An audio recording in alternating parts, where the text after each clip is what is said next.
मैं चेतन आपसे समझूंगी कि इस टाइम पर फिलहाल strategy in terms of portfolio allocation, asset allocation अभी आपको कैसा नजर आ रहा है? With in category also equity में अभी सही एसेट एलोकेशन कैसे बनाएं?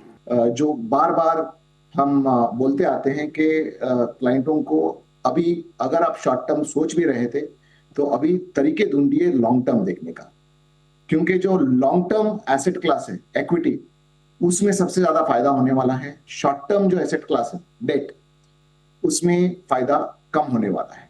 इंटरेस्ट रेट्स घटने वाले हैं का मतलब वो ये हुआ कि बैंक आपको आपको इंटरेस्ट रेट कम देने वाला है फिक्स डिपॉजिट्स पे, बिकॉज उनका कॉस्ट ऑफ कैपिटल भी घट गया है, लोन का इंटरेस्ट रेट भी घटने वाला है।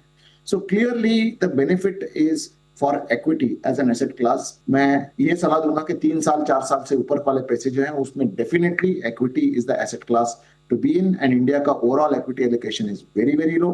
मैं फोकस करूंगा इक्विटी म्यूचुअल फंड्स पे, क्योंकि mutual funds are the most regulated, mutual funds are the most transparent, mutual funds में आपको एक्सपर्टीज जो है बेस्ट मिलती है इंडस्ट्री का, ये हमारा मानना है। With in equity mutual fund कुछ ऐसे पोर्टफोलियो बनाइए जिससे लगभग 50 to 60% of the money is in large cap. Large cap मतलब टॉप 1 to 100 वाले स्टॉक्स में, और बाकी का 50-40% is in a combination of mid and small caps almost equally. अगर आप 50% मिड एंड स्मॉल कैप में लगाने वाले हैं तो 25-25 कर लीजिए।